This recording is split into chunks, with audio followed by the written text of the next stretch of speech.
The student worked 2 jobs to support her disabled brother. But her world collapsed when she discovered his wheelchair left at the entrance of a luxury skyscraper. Sometimes life gives you lemons that are unsuitable for lemonade. Then you have to find a way to prevent desperation from squeezing the juice into your eyes. In the gray, dusty alleyways of the slums, where every day seemed a carbon copy of the last, the lives of Elizabeth and Michael paced to the rhythm of the wheelchair's wheels. Michael spent most of his time in this wheelchair, looking at a world that never learned to accept him. It all began the day their mother, in the last months of her pregnancy and completely consumed by her habits, barely noticed her condition. Michael was born prematurely with serious diseases that defined his entire path. Elizabeth was raised in the shadow of her brother's illness from childhood. As long as she could remember, she knew her task was to take care of Michael. She grew up to the sounds of squeaking wheelchair wheels and the smell of medical drugs, which were their daily reality. Michael was born with a rare genetic disease, tibiofibular phocomelia, which doomed him to life in a wheelchair. Besides this, he had a complex heart defect that required regular medical intervention. By a special provision, he was able to undergo heart surgery, and that was why he was still alive. But as for his legs, or rather, what they were, there was no fixing them. They just ended below the knees. Surprisingly, against all statistical probabilities and medical predictions, Elizabeth was completely healthy. Despite their mother continuing to drink during pregnancy and rarely coming home sober, Elizabeth did not inherit any visible genetic diseases. It was almost a miracle, a bright ray in their dark everyday life. The children were raised in a home where the mother only occasionally remembered her duties when pensions or benefits required her participation. One day, Elizabeth witnessed her mother, without a second thought, spend part of the money intended for Michael's medication on another bottle of cheap wine. The little girl remembered that day as the beginning of the end of their childhood illusions of a caring parent. Since then, she promised herself that her brother would never be left without necessary help. Working in the evenings at a local cafe after school, she earned money for the medications that kept her brother relatively safe from the next attack. Sometimes, at night, tired after a day of study and work, she lay listening to the quiet breathing of Michael in the next bed and wondered what awaited them ahead. Was it fair? Why did their mother care so little about her children? Why did they have to suffer because of her mistakes? But in Elizabeth's heart lived not only pain, but also hope, the hope that one day they would be able to escape this grim place. These nightly reflections intertwined with dreams of a future where Michael could walk, run, and play like all normal children. Elizabeth imagined him walking to his graduation, not in a wheelchair, but on his own feet, proudly meeting the admiring glances of his classmates. These dreams gave her the strength to continue her daily struggle. For Michael, Elizabeth was more than just a sister. She was his support, his beacon in the fog, his shield from the merciless world that so rarely showed him compassion. Her warm presence in his life was a constant reminder that even in the darkest times, a source of light can be found. Elizabeth always told Michael that their life was a trial they had to endure. "We are making lemonade," she whispered to him as she tucked him in after a long day. But deep down, she knew these lemons were impossibly sour. Through the sparse curtains of the decrepit window, the first light of morning penetrated, illuminating their small, cluttered room. In the corner, on a small bed, lay Michael, his peacefully sleeping face a reminder that in dreams he was free from pain and limitations. Next to him on the floor, Elizabeth slept curled up on an old mattress. Their mother, as usual lately, had not come home to stay the night. Michael woke up first. He slowly opened his eyes, squinting at the bright light. Lifting his head, he stared at his sleeping sister. He knew how much she did for him, how tired she was, how each day brought her new trials. But today, he wanted to do something himself, though he understood his limitations. Carefully, trying not to wake Elizabeth, he moved his hands to the wheels of his wheelchair. He began to slowly and quietly move it towards the kitchen. Each movement was a challenge, but he was determined to prove that he could do something on his own. In the kitchen, he stopped at the table where their mother had left a few pieces of yesterday's bread and some remnants of margarine. Struggling to reach one piece, Michael tried to spread the margarine on it. His hands trembled, and the knife nearly slipped, but the boy concentrated all his strength and completed the task. When Elizabeth woke up and entered the kitchen, she saw Michael sitting proudly in front of his work. Tears of joy and pride instantly appeared in her eyes for her brother's small, yet so significant, victory. "Did you do this yourself?" she asked, approaching him and hugging his shoulders. "I wanted to surprise you," Michael quietly replied, his voice trembling with excitement. This moment was filled with pure love and understanding. Elizabeth realized how important it was for Michael to feel useful and capable of independent action. She sat down next to him and took his hand in hers. "You made me the best breakfast in the world," she said, smiling through her tears. That day showed both of them that, despite all the difficulties, there was much good to come. Michael fell asleep that night with a smile on his face, knowing that even in a helpless childhood, one could find the strength for small victories. Since then, he had ceaselessly believed that even amidst the gray monotony of daily life, punctuated by struggles and hardships, there were flashes of unexpected happiness. And another such day came very soon. Elizabeth, as usual, was returning home after a tiring shift at the cafe. Tired, yet unshaken, she walked past rows of dilapidated buildings that seemed to become more abandoned and melancholic each day. But something was different today. At the threshold of their home, old Mrs. Clark was waiting for her. This woman, always stern and busy with her own affairs, looked unusually agitated today. "Elizabeth, dear, you need to come with me right away," Mrs. Clark said sternly, grabbing the girl by the hand. Somewhat startled, Elizabeth allowed herself to be led away. They approached Mrs. Clark's house, which always stood out for its neatness and order against the backdrop of the shabby facades of nearby homes. Upon entering, Elizabeth saw that a group of people was sitting in the living room, including local chefs, doctors, and even a couple of teachers. "We've all gathered here to discuss how we can help you and your brother," Mrs. Clark began, and the room filled with warm smiles and nods. Elizabeth was astonished. She had never thought that any of the neighbors noticed their dire situation, let alone offer help. The local child protection services had diligently avoided checking on this family, and multiple calls to the police and welfare agencies had never yielded results. Among those gathered was Dr. Allen, a local physician, who offered free consultations and examinations for Michael. "We all pitched in and collected some money," said Mr. Foster, the owner of a small grocery store. He handed Elizabeth an envelope, which, to her surprise, was quite heavy. "This will help cover the costs of medications and perhaps even some improvements in the home." Particularly touching was the offer from Mrs. Green, an elementary school teacher, who proposed to organize homeschooling for him. "I spoke with the school principal, and we decided that we could arrange homeschooling for Michael. I personally will take charge of his education and come to your home several times a week. We will also connect him to online lessons so he can interact with other students and not feel isolated," she explained. Elizabeth felt her eyes fill with tears. She could never have imagined that such attention and support were possible. Gathering her courage, she said, "I don't know how to thank all of you. This is just incredible." "You're not alone, dear," Mrs. Clark said softly, embracing Elizabeth. "We're here to help each other. And we'll be by your side, no matter what." For Michael, the first day of homeschooling was exciting. Instead of a traditional school classroom, his living room became his classroom, and instead of noisy classmates, there was the silence of his own home, only broken by the clicks of the keyboard and the soft voice of Mrs. Green, who arrived at their home precisely at 9 in the morning.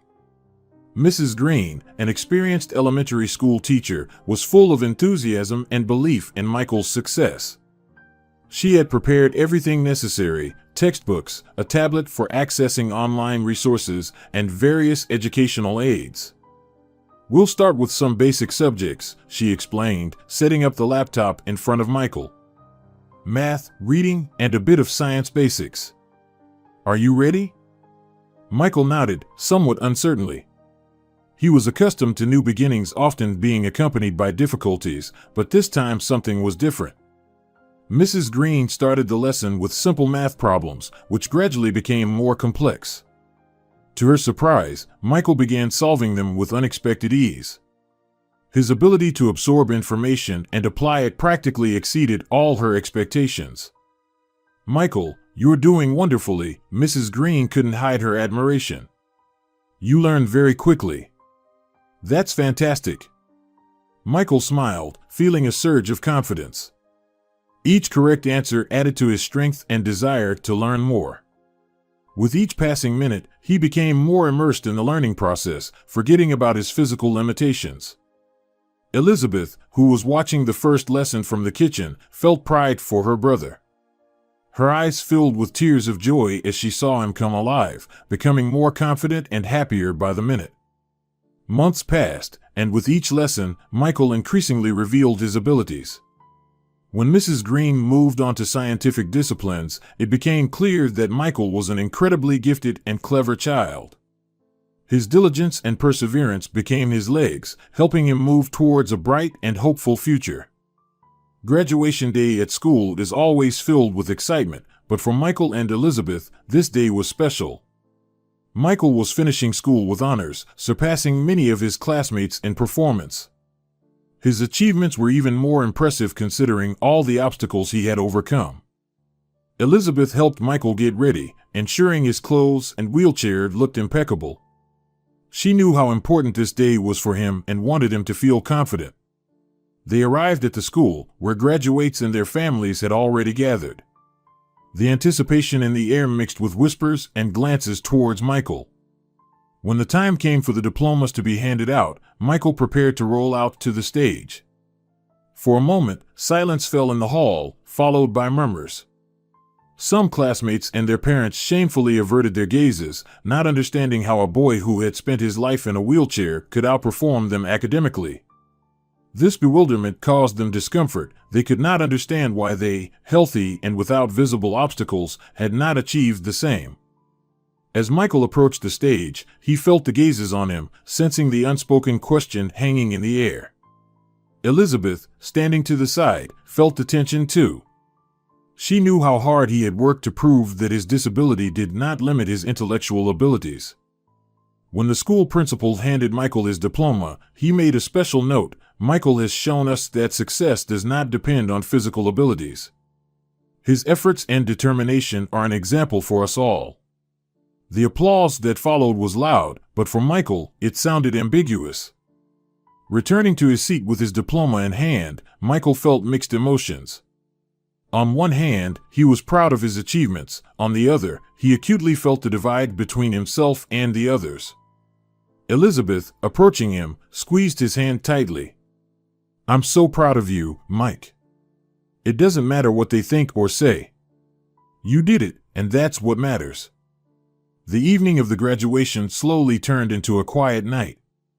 Michael and Elizabeth sat in their modest living room, surrounded by the soft light of a table lamp, talking about the future.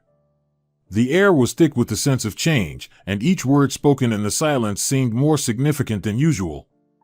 "We're on the threshold of something new, Mike," Elizabeth began, trying to hide her excitement. "You've graduated with honors. Now, doors are opening for you that we could only dream of before." Michael, staring at the dimly lit window, nodded, but his gaze was thoughtful and somewhat worried. "I know, but..." "Elizabeth, it's not just my doors. It's our doors. I don't want to make any decisions without you." Michael had never planned to go to university. He felt that attending a higher education institution wasn't for him, for someone society labeled as disabled. But Elizabeth had a different view. She saw in him not a disabled person but a talented, intelligent individual who deserved more than a life confined within the four walls of their modest home. Her persistence and belief in his capabilities always made him reconsider his views.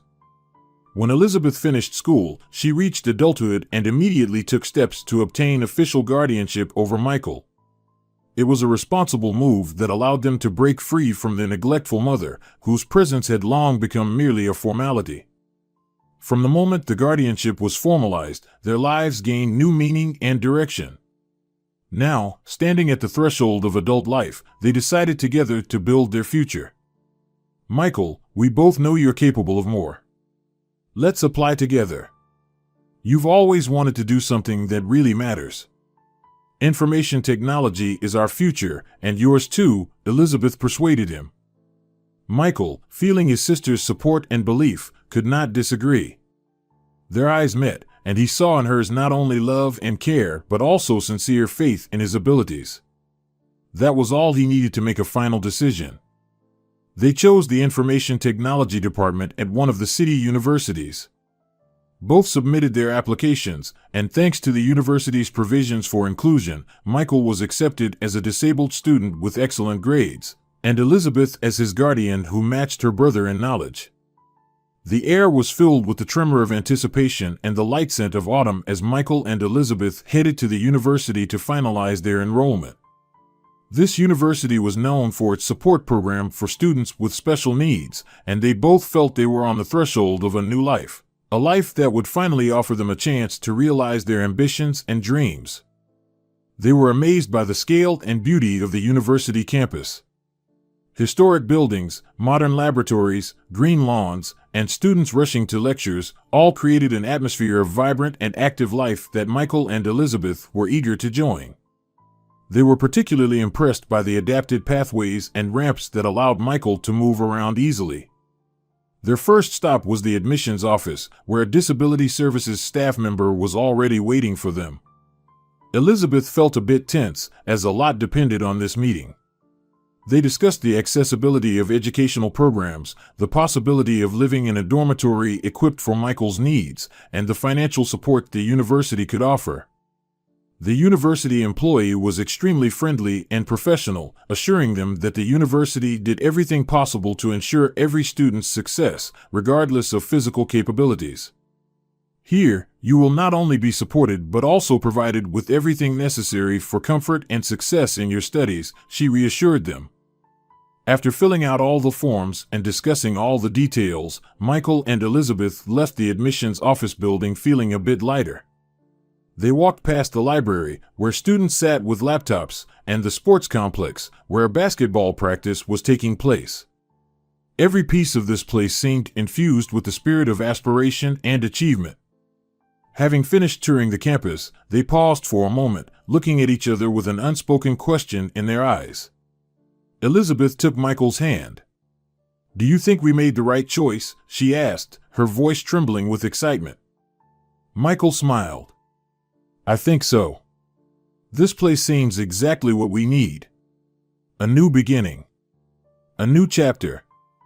Michael and Elizabeth were provided places in a student dormitory equipped with all the facilities for people with disabilities. The first week in the dormitory was full of excitement and discoveries. Michael had to get used to a new routine where he needed to independently plan his day, from studying to personal hygiene and meals. Ramps, wide doors, specially equipped elevators, and bathrooms all made his life here more comfortable and allowed him to feel more independent. He learned to skillfully maneuver his wheelchair through ramps, which had once seemed an insurmountable obstacle. Using the elevator became routine for him, and he no longer felt the uncertainty that had engulfed him when he first tried it. One significant achievement for Michael was that he managed to approach the university's administrative department with a request for a laptop to use during his studies. This was his own request, made without any external help, which became a symbol of his newfound independence. Receiving the laptop significantly simplified his study process, allowing easy access to educational materials and communication with teachers and classmates. His new independence also brought new challenges. Michael had to deal with bouts of insecurity and stress arising from new academic and social demands. Elizabeth witnessed how he sometimes struggled to communicate with other students, not all of whom understood his unique needs. However, despite the difficulties, each successful day added to their confidence. At the end of this first week in the dormitory, sitting in their room one evening and discussing the day, Michael told Elizabeth, "You know, I've never felt so independent. And it's all thanks to you." Elizabeth smiled in response, her eyes glistening with tears of happiness and pride. "We're doing this together, Mike. And we'll make it. This is just the beginning. After a month of studies, Michael began to socialize more actively, gradually overcoming his shyness. At university, he met other students who shared his interests in technology and programming. Spending time in their company helped him get used to interacting with different people, learning to engage in conversations and express his thoughts. Soon after, Michael decided to make his first independent trip to the nearby supermarket. This step was significant for him, as he had always relied on Elizabeth for such tasks. Before leaving, he nervously checked the contents of his bag. "Do you have everything, Mike?"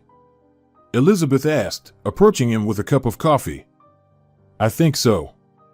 Shopping list, wallet, phone." Michael went through the items, making sure he hadn't forgotten anything. "Don't worry, you'll do fine," Elizabeth said confidently. "It's just a trip to the store. You know how to get there, right?" "Yes, I've been there with you a few times." "I remember the way." Michael tried to hide his nervousness, though his voice trembled. As Michael headed to the store, each maneuver with his wheelchair felt like a challenge. But the streets and sidewalks were accommodating, and he easily reached his destination. In the store, he slowly navigated the aisles, carefully selecting products from his list. When he asked a clerk for help to reach items on higher shelves, Michael felt his confidence growing. Upon returning home with a full bag of groceries, Michael could not hide his excitement. "Elizabeth, I did it," he exclaimed as he wheeled into the room. "I never doubted you would," Elizabeth hugged him. "You prove every day that you can do anything you want." Fortunately, at the university, thanks to a scholarship and affordable dormitory costs, Michael could fully concentrate on his studies. His expenses for food and medication were completely covered by his pension and scholarship, alleviating financial stress and allowing him to freely pursue his academic and personal goals. However, Elizabeth was still concerned about financial stability and her brother's health. She took on jobs at 2 different places. She spent one shift at the university library and her evenings at a local cafe. Despite the fatigue and workload, she remained hopeful of saving enough money for prosthetics for Michael, which he seemed to have stopped dreaming about. One evening, after work, Elizabeth found Michael working on his academic projects in the common room of the dormitory. "Aren't you asleep yet?" she asked in surprise, sitting next to him. "No, I have a big presentation tomorrow," Michael smiled, closing his laptop. "How was your shift?" "Busy as usual," Elizabeth sighed, massaging her tired shoulders. "You know, Mike, I'm still thinking about getting you prosthetics. I want you to be able to stop. I'm living a full life here at the university. Prosthetics aren't something I absolutely need. You're working so much, maybe you should slow down." "But I just want to help," Elizabeth seemed puzzled. "I've always helped you, that's my role, isn't it?" "Your role is to be happy. You deserve your own life, not just to take care of me." Michael took her hand. "Look at me, I'm really managing. You don't need to sacrifice your dreams for me. I'm just afraid that if I stop, something will go wrong." "I've always been scared for you," she admitted, looking into his eyes. "And I appreciate that, but you see, everything is going well. Allow yourself to take a break. We're together in this new world, and we both need to explore it, fully living our own lives." Michael smiled, trying to reassure her. "Okay, I'll try," Elizabeth said, though deep down she still harbored doubts. She looked at Michael, trying to find confirmation in his eyes. Her brother smiled, trying to instill confidence, but Elizabeth knew how deeply her fears and doubts were rooted. "I understand your fears, and they're completely normal," Michael said, supporting her. "But we both need to learn to trust each other in this process. I promise I'll tell you if things get really tough." Elizabeth nodded, trying to take in his words, but doubts still churned inside her. She understood that Michael was right, and that her constant care might become a burden for him, but letting go completely was incredibly difficult.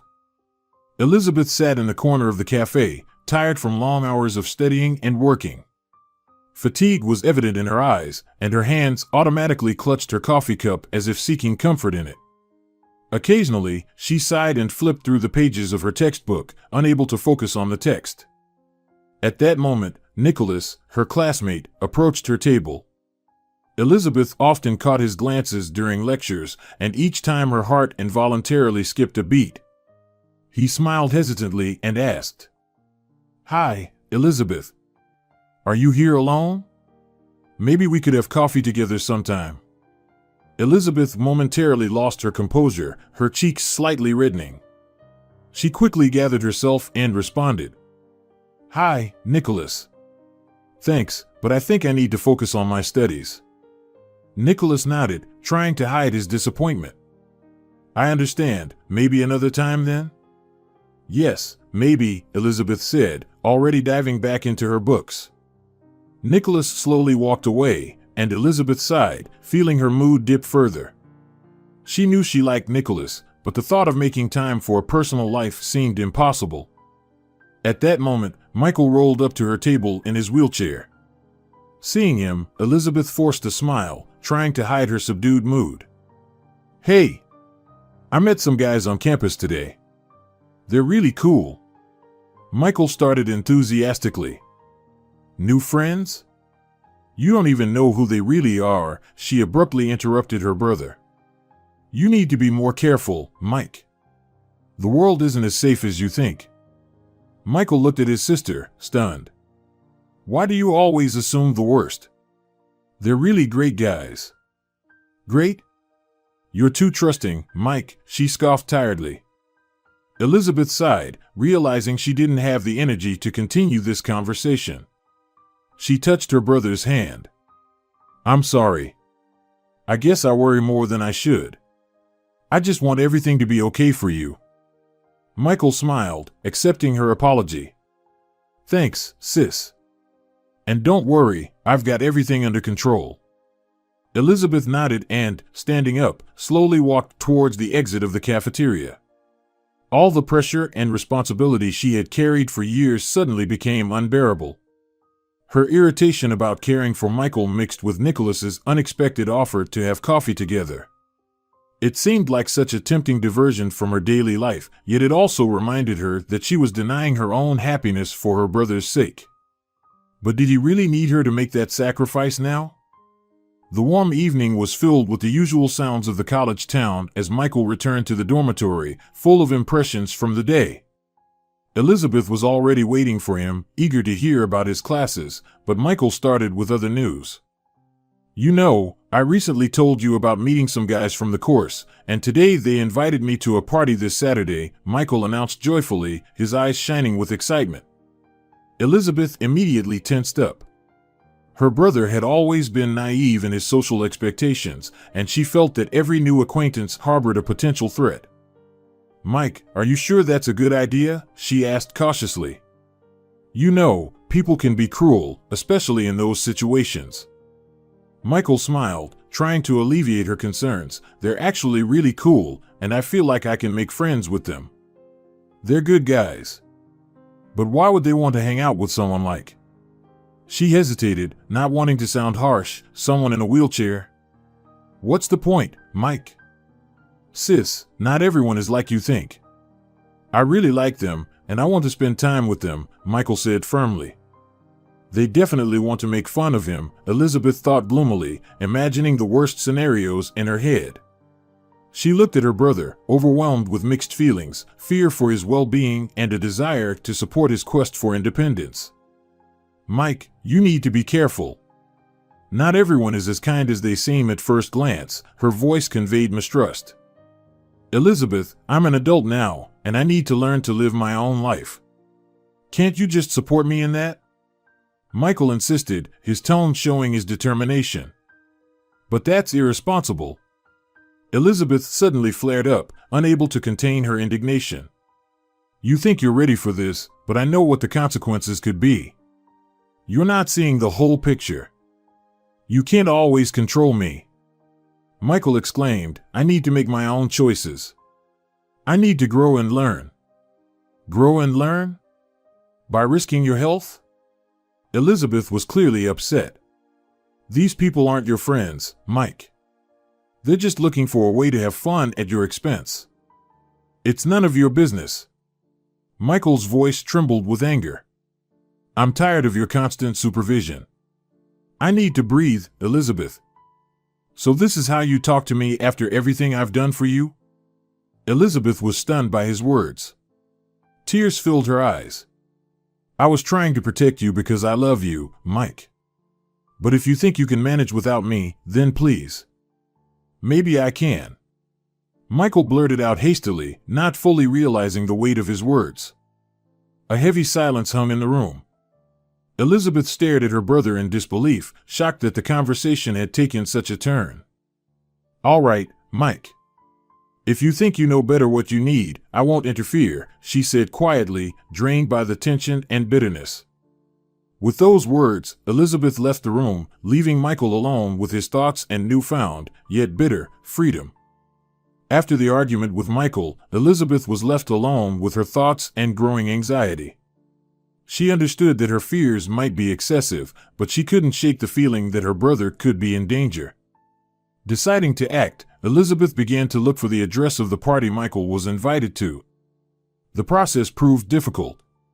She started by calling every acquaintance she could remember. With each new call, she hoped to hear some specific information, but most calls ended in failure. Some knew nothing, others had only heard rumors. Desperation slowly overwhelmed her, but she didn't give up.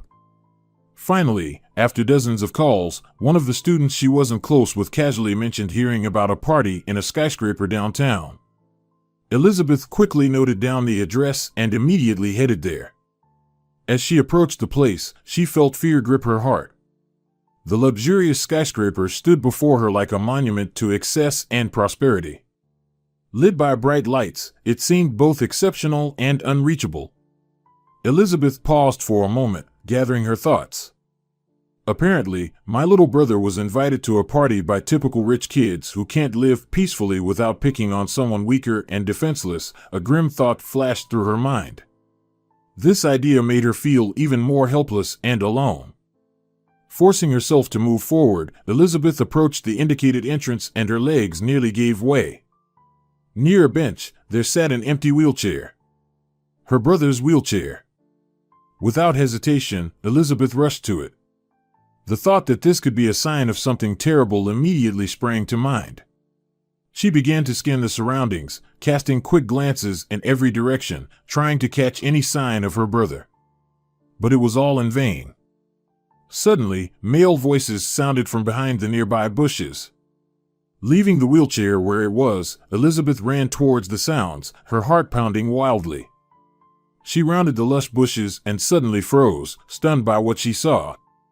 Beyond the bushes was a small sports court where a group of guys around a pull-up bar surrounded someone.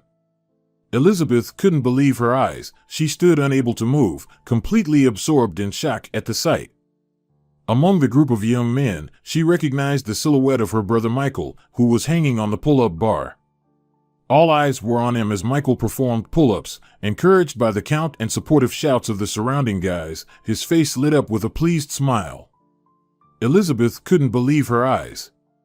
Seeing Michael look in her direction, Elizabeth instinctively wanted to hide or run away, but then Michael shouted something to the crowd, and a couple of people approached him to help him down from the bar to the special flooring of the court, giving him a chance to catch his breath.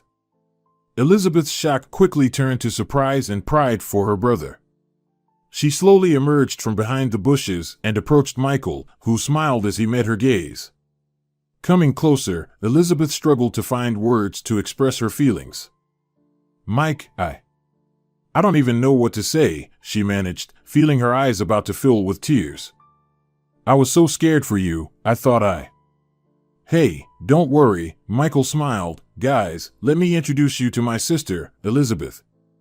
She's probably the most caring person in my life, he said, introducing her. Each of the people present extended a hand or nodded in greeting, intensifying her emotional shock. One of the guys, a tall fellow with a friendly smile, spoke first. Hi, Elizabeth. Michael has told us a lot about you. We're just here to stretch a bit while waiting for the rest. A shorter guy next to him, with brightly red hair, chimed in enthusiastically. Yeah, we just thought it would be easier to leave the wheelchair at the entrance so it wouldn't get in the way here. Michael wanted to show us his muscles, so we helped him get to the pull-up bar. And he's really good at it, another guy added with a wide smile, pointing to Michael, who shyly turned his head away, overhearing their conversation. Standing among Michael's new friends, Elizabeth couldn't hold back tears that surged in a sudden wave of relief and realization. The hours spent in anxiety and anticipation suddenly took a completely different outcome, one she could not have foreseen. Tears streamed down her cheeks, reflecting all the emotions she had experienced, from fear to astonishment. Everyone around, noticing her state, exchanged puzzled looks and then began to reassure her. One of Michael's friends, a guy with kind eyes, stepped closer and placed a hand on her shoulder. "It's okay," he said softly. "We're all friends here." Through tears, Elizabeth began to mutter apologies, trying to explain her behavior. She felt a deep guilt for her mistrust and fears, which turned out to be unfounded. "I was so afraid. I thought." Her voice trembled, and her words merged into an incoherent whisper. "I feel so foolish. Please forgive me." "There's nothing you need to apologize for," another young man said, coming closer. "We understand, you're just caring about your brother. That's normal." But Elizabeth couldn't let go of her feelings so easily. She questioned herself, now seeming so cruel. How could she allow her love and care to turn into overbearing guardianship? How could she not believe that others could see Michael as he truly was, smart, fun, and worthy of friendship? These thoughts swirled in her head as she slowly calmed down, realizing that sometimes fear must be released to see the reality. This was a lesson Elizabeth would always remember. Now, watching her laughing brothers surrounded by new friends, she realized that sometimes you just need to trust and let people prove their sincerity.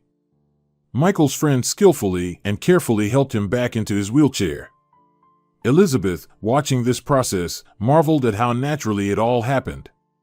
The guys lifted Michael, carefully seated him back, adjusted the armrests, and made sure he was comfortable.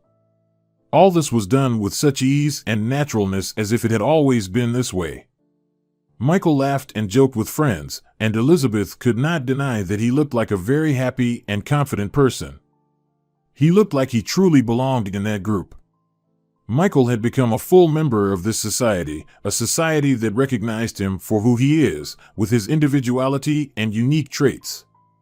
Seeing this, Elizabeth felt her heart fill with a heaviness. She realized that the years spent caring for her brother had led her to distance herself from life. She hadn't made new acquaintances, pursued her own interests, constantly feeling anxiety and fear for Michael. Internally, she blamed herself for this, realizing that she had imposed her own fears on her brother, preventing him from living a full life. The strange irony of the situation was that Michael, despite all his physical limitations, had found a way to be happy and an active member of society, while she, healthy, was trapped by her inner demons. Her brother, who had been confined within the four walls of their home for many years, was now discovering a world he had only previously imagined. Elizabeth understood that her love and protection had turned into something terrible, restricting them both. She vowed to change this. Starting from this day, she would focus on her own life, becoming a sister to Michael, not a perpetual guardian. As Elizabeth stood, wiping her tears and trying to compose herself, one of Michael's friends, a guy named Tom, approached her with a smile. "Elizabeth, we're all really happy to see you here," he began. "Why don't you join us? The party is about to start and it's going to be fun." Elizabeth hesitated, still feeling embarrassed and guilty. "I don't know, she faltered, looking at Michael, who winked at her in support. "Please, stay," Michael chimed in. Michael's words made Elizabeth smile through her tears. She looked at the joyful faces around her and felt her tension begin to fade. "All right, I'll stay," she said, feeling her mood start to shift. "Great," exclaimed Tom. "Let's show Elizabeth how we know how to have fun." The party turned out to be truly lively and became a turning point not just for Michael, but for Elizabeth too, opening a new chapter in their lives where both could feel free and happy. Realizing that Michael could manage his own life and make decisions freed Elizabeth from the constant sense of responsibility for his well-being. She decided it was time to focus on herself. One of the first steps on this path was deciding to sign up for dance classes, something she had dreamed of since childhood. Dancing had always attracted her, but duties and endless care had left little time for hobbies. On her first day at dance classes, Elizabeth felt a lightness she hadn't experienced in years. It was a release not only for her body but also for her soul. "How did you like the class?" asked a guy standing next to her at the mirror after the lesson. Elizabeth turned around and was surprised to recognize Nicholas. "Nicholas? You dance too?" Her voice expressed joy and slight surprise. "Yes, I've been dancing for a couple of years. It's my passion," he smiled. "I saw you dance. You move beautifully." "Thank you," Elizabeth blushed. "I'm just starting, but I really like it. It's liberating. It's great that you found time for yourself. You always seemed so busy, always caring about something or someone," Nicholas said, not taking his eyes off her. "Yes, I've spent a lot of time caring for my brother. But now he's become more independent, and I decided it's time for me to live my life," Elizabeth spoke, feeling each word make her more confident in her decision. "That's great. Maybe after the next class, we could go for coffee?" "I'd like to get to know you better," Nicholas proposed, a bit nervously. Elizabeth smiled, feeling the excitement slowly replaced by inner peace. "I'd like that, Nicholas." "Thank you." The university time was full of challenges and discoveries for Michael, but his persistence and determination bore fruit. He graduated with flying colors, and his life by then was noticeably different from what it had once been. Michael was no longer just a student in a wheelchair watched over by a caring sister. He had become a confident IT specialist whose skills and knowledge were highly regarded in both academic and professional circles. Over the years of study, Michael actively participated in a charity foundation aimed at supporting people with disabilities, becoming a voice for those who were previously unheard. His efforts and initiatives helped many gain faith in themselves and their abilities. Michael's personal life was also looking up. He met his future wife, Enid, at one of the charity events where she volunteered. Their relationship quickly grew into something more, and soon they found out they were expecting a child. Preparing for fatherhood became Michael's new passion. He enthusiastically engaged in the process of anticipating and planning for his family's future. Elizabeth watched the transformations in her brother's life with warmth and pride. The realization that Michael had gained full independence and happiness gave her confidence that all their trials and difficulties had not been in vain. She also found her happiness in dancing and new relationships with Nicholas, which allowed her to see the world around her anew. One autumn day, gathering with the family at Michael's graduation ceremony, Elizabeth reflected on the past and how often they faced difficulties that seemed insurmountable. Now, looking at her brother, successful, happy, and full of hope, she understood the deep meaning of their journey together. "Sometimes life gives you lemons that are unsuitable for lemonade," she thought. "Then why not add them to a pie?"